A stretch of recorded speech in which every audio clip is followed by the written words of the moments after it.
Keris Empu Gandring yang digunakan Ken Arok dalam menghabisi nyawa Tunggul Ametung telah tiada. Lantas, keris Empu Gandring apa yang masih ada saat ini? Pernah mendengar skandal politik Kerajaan Singasari yang diwarnai serangkaian pembunuhan menggunakan keris Empu Gandring? Ada yang menyebut itu sebagai kisah nyata yang tak tercatat dalam sejarah. Namun ada pula yang menyebut itu sebagai cerita Panji atau kisah folklore belaka. Tidak ada catatan sebagai rujukan pasti yang dapat membuktikan kebenaran tragedi berdarah keris Empu Gandring. Namun demikian, wujud dari keris kontroversi itu diyakini abadi hingga masa kini. Bahkan kedikdayaan dari keris Empu Gandring mampu menempatkannya dalam barisan pusaka tindih, atau pusaka yang mampu menyerap energi negatif dari pusaka lainnya. Disebut keris Empu Gandring karena keris itu dibuat oleh seorang empu pembuat keris senjata ampuh yang dikenal dengan sebutan Gandring. Empu Gandring disebut sebagai tokoh dalam Pararaton, Para Ratu, sebuah kitab naskah sastra Jawa Pertengahan yang digubah dalam bahasa Jawa Kawi. Kisah keris Empu Gandring dimulai dari sejarah berdirinya Kerajaan Singasari, yang sebelumnya disebut Tumapel. Catatan terkait kapan dibuatnya keris Empu Gandring tidak tertulis secara pasti, namun bisa dilihat dari tahun berdirinya kerajaan tersebut. Tercatat, Kerajaan Singasari berdiri pada tahun 1222.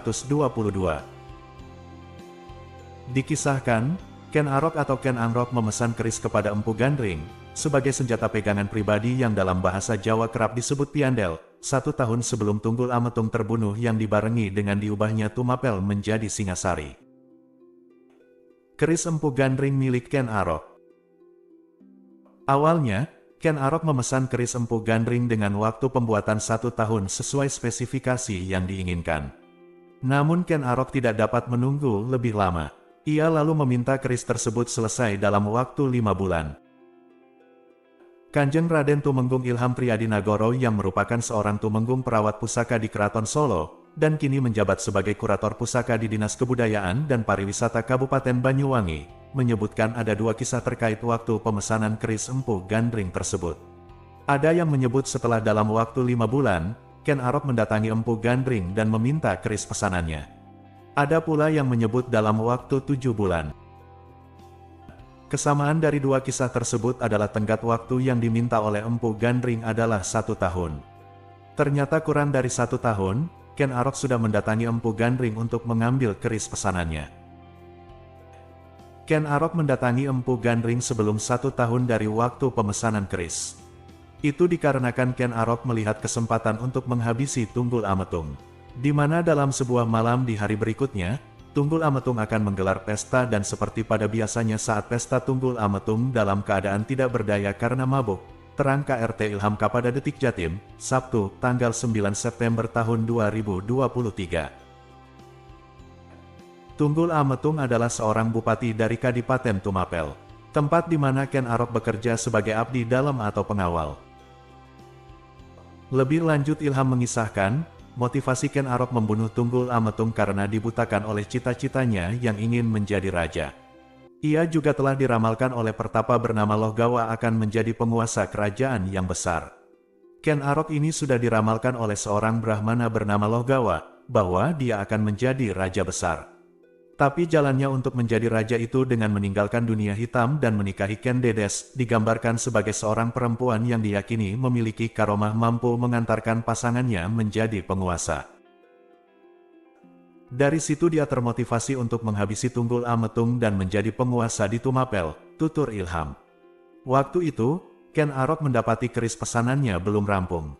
Ken Arok memaksa Empu Gandring menyerahkan keris buatannya tersebut. Namun Empu Gandring menolaknya. Setelah melewati perdebatan keras, akhirnya Ken Arok merebut keris Empu Gandring dan menghujamkan keris tersebut di dada Empu Gandring. Sebelum nyawanya melayang, Empu Gandring mengucapkan sebuah kalimat keramat kepada Ken Arok. Aku mengutuk keris ini akan membunuh 7 keturunanmu. Hingga kini, kalimat itu dikenal dengan kutukan keris Empu Gandring.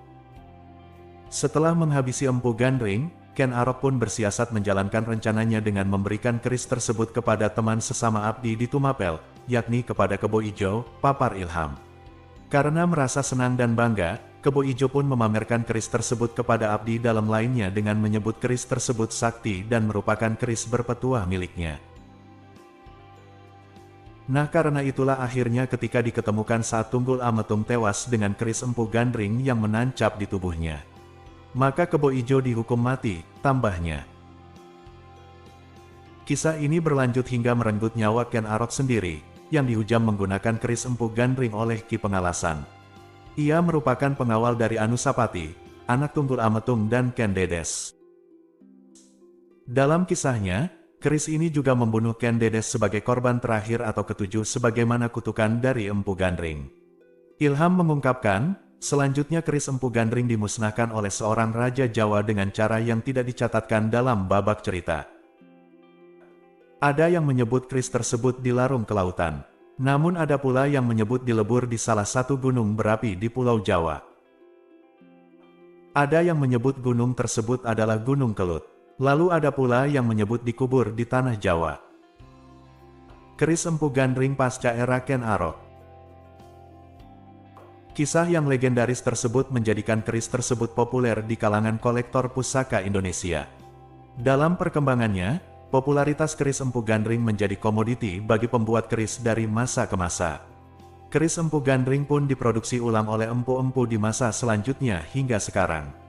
Ilham menyebutkan, keris Empu Gandring bisa disebut spesial karena material dan proses pembuatannya yang membutuhkan waktu lama. Dari yang Ilham pelajari, spesifikasi keris Empu Gandring dibuat dari bahan-bahan berkualitas, di mana ada 7 unsur material di dalamnya. Ilham juga meyakini, sang pembuat di masa lalu memiliki permohonan tertentu untuk keris tersebut. Sebagaimana dengan tujuan kegunaannya, di mana keris Empu Gandring dibuat dengan tujuan untuk menjadi pegangan bagi seorang raja besar. Dari situ, diyakini hingga kini keris-keris yang diproduksi dengan mengikuti model keris Empu Gandring, juga memiliki keunggulan tertentu. Keris itu adalah ilmu metalurgi. Ilmu yang ada meramu 7 unsur diantaranya ada unsur metalurgi besi, baja, nikel, titanium, klor, pamor dan karbon, sebut Ilham. Itu diramu secara khusus karena memang keris ini ditujukan untuk Ken Arok, calon raja. Maka dia membuat keris sebagus mungkin melalui semedi dan tirakat atau laku sembari berdoa kepada Tuhan bahwa sebenarnya doa-doa itu isinya harapan. Sesuai dengan tujuan dibuatnya keris tersebut, doa-doa itu pula yang yoninya masih terbawa pada geris-geris pamor Empu Gandring ini, imbuhnya. Di Banyuwangi, saat ini ada sekitar 7 keris dengan betok gaya Empu Gandring. 3 di antaranya adalah milik Ilham Triadi. Menurut Ilham, keris Empu Gandring miliknya ada 2 model. Ada model asli dengan timpaan 75% dan model baru yang sudah ditempah hampir 90%. Keris-keris gaya Empu Gandring saat ini sedang digandrungi. 2 keris miliknya sudah dipesan oleh seorang tokoh yang merupakan kolektor pusaka. Ilham menambahkan, keris gaya Empu Gandring ini memiliki keunggulan dari sisi bahan yang mengandung meteorit, sehingga dapat digunakan sebagai pusaka tindih. Kandungan meteor dalam keris Empu Gandring nomor 1 cukup besar, sehingga material dalam keris ini dapat menyerap energi negatif dari pusaka lainnya. Dari empu-empu selanjutnya muncul style keris Empu Gandring dari bahannya, dari bentuknya disebut pusaka tindih. Maksudnya pusaka yang bisa menyerap energi negatif dari pusaka-pusaka lain. Disebut sebagai pusaka tindih karena dari bahannya yang istimewa. Juga karena keris tersebut dimohonkan atau diniatkan untuk menjadi keris yang demikian. Jadi ada tiruan keris-keris. Kalau pusaka lama itu memang ada betok Singosari, betok Mojopahit akhirnya muncul seperti itu betok Empu Gandring, lanjut Ilham. Bagi pencinta dan kolektor pusaka berkaromah, keris Empu Gandring diyakini mampu menjinakkan pusaka-pusaka nakal yang kerap memunculkan gangguan bagi pemiliknya. Atau keris yang memberikan energi negatif bagi siapa saja yang ada di dekatnya. Pusaka itu punya energi yang beda-beda. Ada yang bikin pemiliknya menjadi pemarah, energi yang membuatnya ingin melakukan tindak kejahatan, ada yang jadi suka kawin main perempuan. Itu pusaka-pusaka nakal bisa juga membuat suasana rumah menjadi tidak nyaman. Nah keris Empu Gandring ini penangkalnya, kata Ilham. Folklor ataupun nyata, sejarah mencatat perjalanan kerajaan Singasari yang pernah menjadi kerajaan besar di Pulau Jawa. Berbagai kisah yang ada di balik kemegahan kejayaan Singasari, menjadi kekayaan budaya bagi Indonesia. Keris Empu Gandring tetap abadi dalam kisah skandal elit Singasari.